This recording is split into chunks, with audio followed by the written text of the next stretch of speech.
सकाळी 6 वाजता एक 25 वर्षांची महिला आपल्या प्रियकराला फोन करते आणि म्हणते की तुला मला एकदा भेटायचे आहे.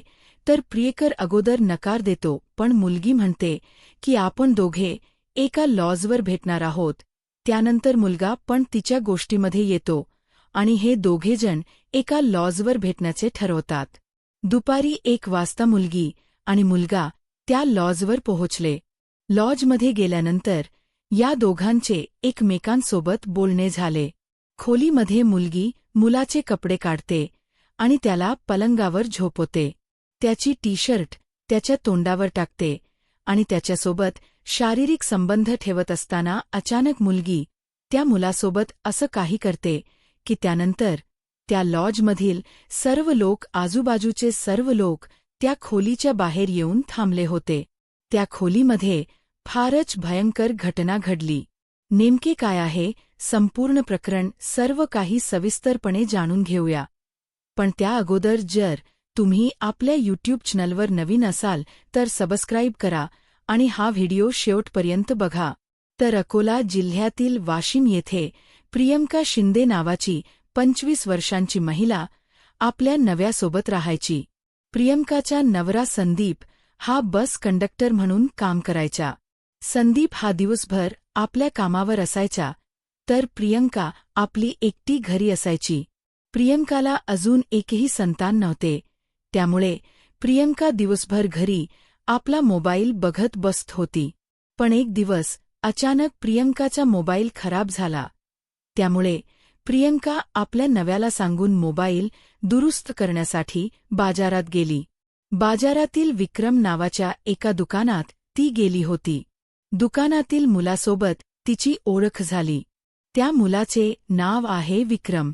दुकानदार विक्रम आणि प्रियंका हे दोघे एकमेकांना बोलतात. प्रियंका दिसायला खूप सुंदर आहे, त्यामुळे विक्रम हा तिच्या प्रेमात पडतो आणि दोघे बोलता बोलता एकमेकांचे मोबाईल नंबर देवाणघेवाण करतात. प्रियंका सुद्धा विक्रमच्या प्रेमात पडली होती. हे दोघेजण एकमेकांना फोनवर देखील बोलू लागले होते. 1-2 महिने दोघांचे असेच फोनवर बोलणे झाले. नंतर दोघे एकमेकांना भेटू लागले होते. आता प्रियंकाला आपल्या नव्यापेक्षा जास्त विक्रमसोबत प्रेम संबंध ठेवायला आवडत होते.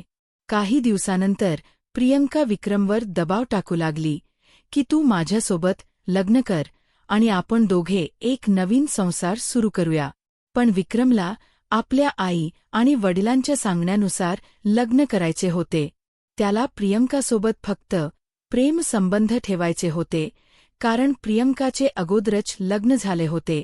त्यामुळे कोणताही मुलगा एका विवाहित महिलेसोबत लग्न करणार नव्हता आणि प्रेम होण्याचे इथे कोणतेही चान्सेस नव्हते. या दोघांनाही आपली वासना पूर्ण करायची होती, पण प्रियंकाने विक्रमकडून काही अपेक्षा ठेवल्या होत्या, जसे की विक्रम तिच्यासोबत लग्न करेल, ती आपल्या नव्याला सोडून देईल आणि हे दोघे आपला एक नवीन संसार सुरू करतील, असे या दोघांचे विचार चालू होते. पण हे सगळे उलटे होऊ लागले होते. आता विक्रम हा प्रियंकापासून दूर जाण्याचा प्रयत्न करू लागला होता, पण प्रियंका ही वारंवार त्याला फोन करायची. फोन उचलला नाही तर ती विक्रमच्या दुकानात जात होती. या कारणामुळे विक्रम आपले दुकान पण जास्त करून बंदच ठेवत होता. आता प्रियंका हे विक्रमच्या घरापर्यंत जाऊन पोहोचली.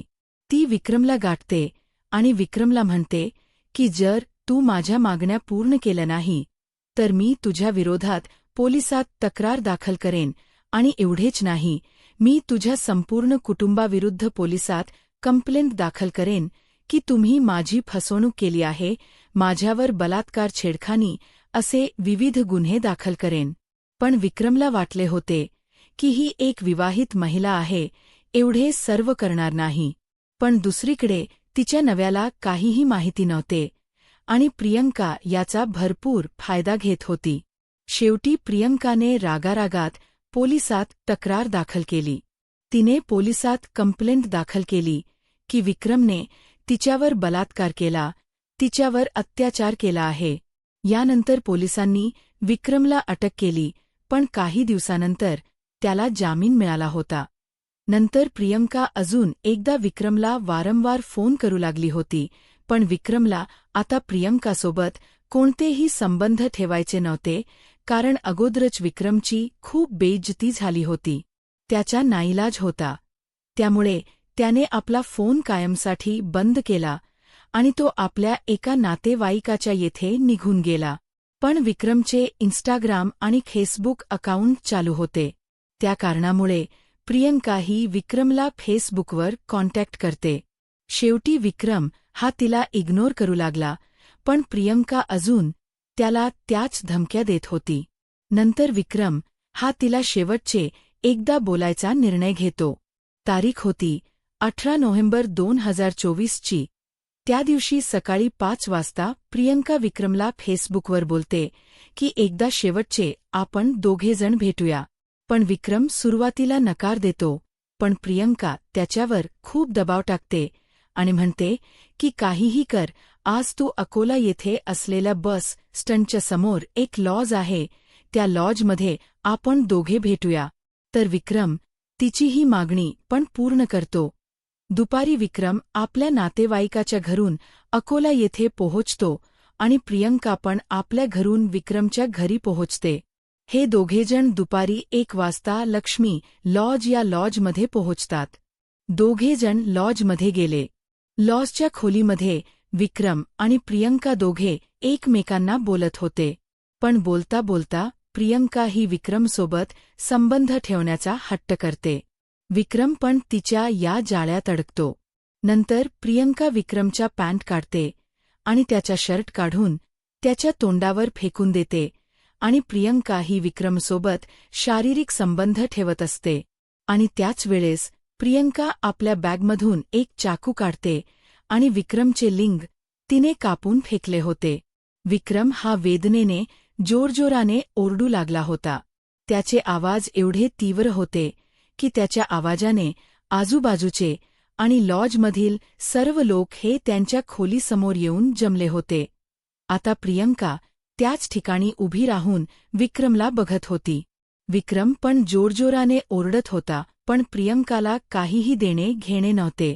शेवटी हॉटेलच्या स्टाफने त्यांच्या रूमचा दरवाजा तोडला आणि समोरचे दृश्य फारच भयंकर होते. विक्रमचे लिंग बाजूला पडलेले होते. पलंगावर सर्व रक्तच रक्त होते आणि त्याच लोकांनी प्रियंकाला पकडून ठेवले आणि त्यांनीच त्याला दवाखान्यात दाखल केले आणि त्यांनीच पोलिसात देखील कंप्लेंट दाखल केली होती. नंतर पोलिसांनी प्रियंकाला अटक केली आणि विक्रमची अशी अवस्था झाली की विक्रमच्या आयुष्यात काहीही होऊ शकत नाही. बाकी या घटनेने विक्रमचे संपूर्ण आयुष्य बर्बाद झाले. प्रियंका आपल्या नव्याला सोडून देते आणि आपल्या आई-वडिलांसोबत राहू लागते. आता प्रियंका समोर देखील विक्रमसोबत कॉन्टॅक्ट करेल का त्याला बोलेल का हे काही माहिती नाही. तुम्हाला या सर्व घटनेबद्दल काय वाटते कमेंटमध्ये नक्की सांगा. व्हिडिओ आवडला असेल तर लाईक करून चॅनलला सबस्क्राईब करा. भेटूया पुन्हा एकदा अशाच सत्य घटनेसोबत.